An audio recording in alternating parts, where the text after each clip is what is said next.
So,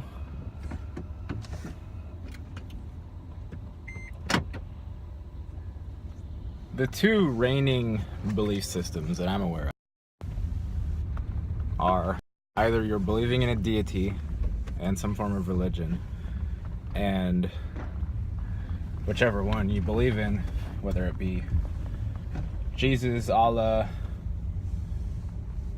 Thor, whoever, flying spaghetti monster, whichever one you really believe in, that deity has certain rules and certain ways you ought to behave if you would enjoy making it into paradise or the afterlife or heaven. So that's one. And the other major belief system that I'm aware of is that we are creators here, and that we are entirely responsible for everything here, including all the belief systems. I mean, including the religions. So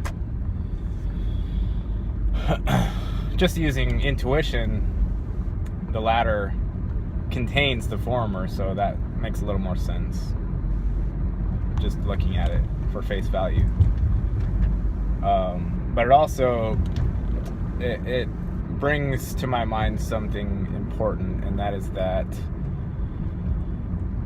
if you're in the role of I create my own reality, and that's what you're operating with, then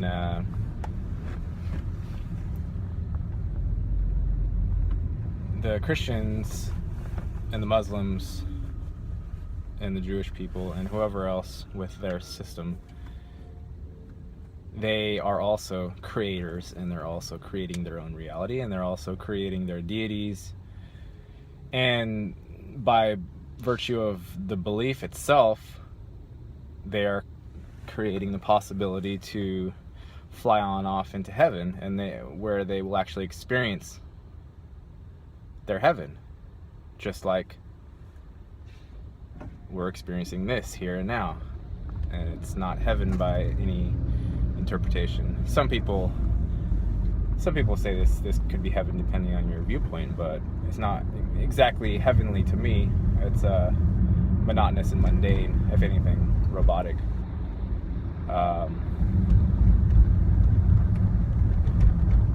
So yeah, I just wanted to get that out there. This isn't going to be a long video. I was also Susso. I introduced myself to him, and I watched his first video sorry for the joggling. I watched his first video about the Mandela effect. I still haven't really looked that up to find out exactly what it means, but it seems to mean that the realities are shifting. And so I came across this Christian dude that was kind of upset in one of his videos, and he was saying all kinds of things in the Bible have changed, and like the story about the lion laying down with the lamb is now the wolf laying down with the lamb, and then other people are coming in and saying no, it's always been wolf and the lamb, and the lion and the lamb is just something that they thought they read. He was also saying the Mona Lisa is smiling now, whereas before she was frowning.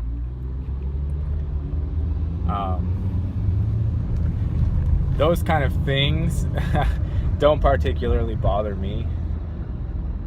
I mean,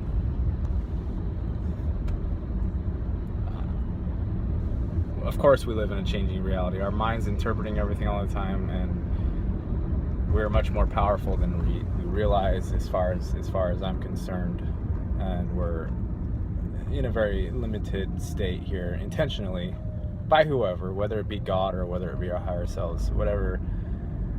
We're in a very limited state, disconnected from source state, disconnected from wisdom state, and it's happening for a purpose. It's whether God put us here or whether we put us here, we are here.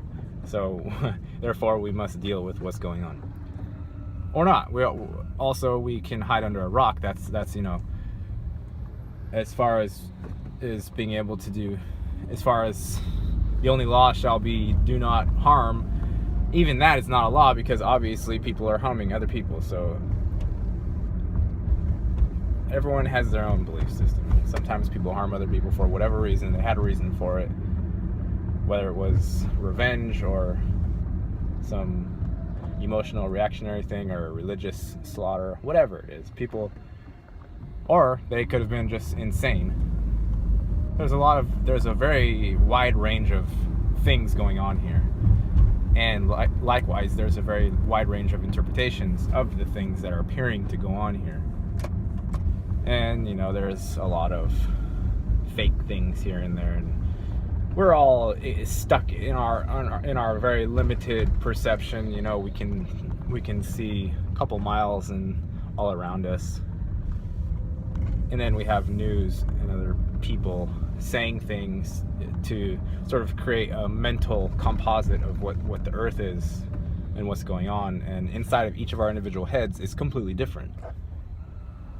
And the complexity is growing so fast now that unless you're watching the same TV shows as your friends, or you're in the same school system, or you're in, you're doing something in common, then you don't have a lot of things in common with other people. And you're reduced to the common civil things that we do for one another, which is say hello, goodbye, maybe hold the door open for somebody, say bless you. And there's not a lot of commonalities across the gaps.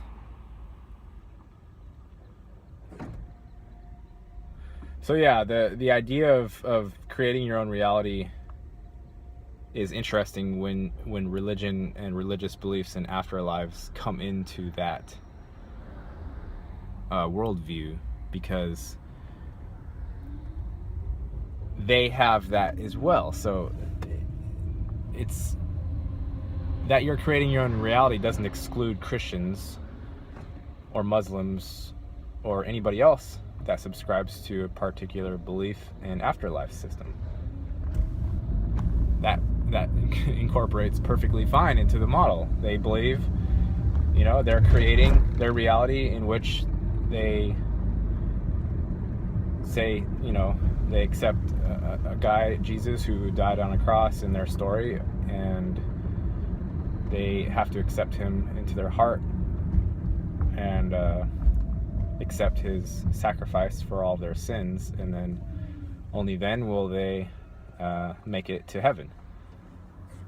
And so as creators of their own reality in that system, that will actually happen to them. So they will either believe that they've accepted Jesus and they'll get to heaven, or they will know they didn't accept Jesus and they'll make it to some sort of hell realm.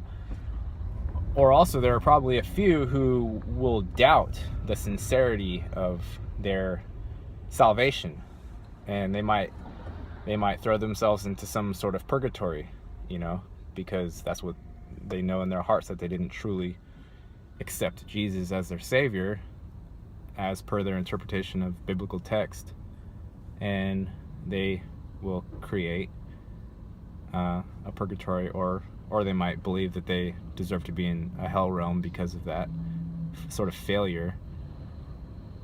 And as creators of their own reality, they will actually go to these places via the belief system. And if you're a person like me, who belief systems in general don't stick to very well,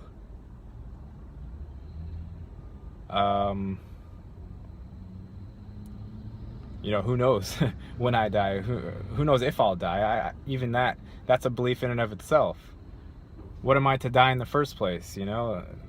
As far as I can tell, this experience has no beginning or end. It has distant memories and future imaginations, but as far as death and things like that,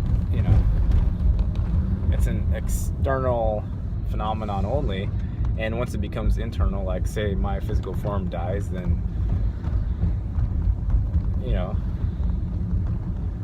the mechanics of the thing will come into effect, and what will happen will happen. And I'm not concerned about it. So I'm more concerned with connecting with other living, aware beings here in this realm or sphere, and creating together. That's what I'm actually interested in, and sort of loosening the bonds of the control structures and allowing spontaneity to have its place again, allowing love, genuine care for one another to be manifest more than the hate and fear structures, which are there to be divisive. And you know, it all has its place. So that turned into a little bit longer video than I intended. And let me know in the comments what you think about it. I don't know what I'm gonna title it. Maybe creators versus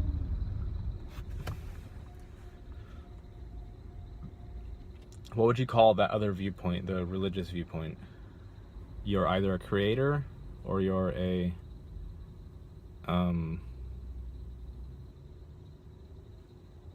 believer? Even if you're a creator, you're believing that you're a creator. I don't know what that system would fall under as far as naming it. Creation versus religionism, I don't know. Anyway, hope everybody's doing well. Take care of yourselves. Don't let the fear porn, as Peaches would call it, don't let that get to you too much. If you commune with other living beings, then the more real a person or being that you're communicating with is, the less influence the fear porn and control structures and mind manipulations have on you. So stay with the living, get support from them, give support to them, and the other stuff fades away. Whatever you feed your attention to, that's actually what has power in your reality. So anyway, take care, guys. I'll talk to you in the next one. Bye.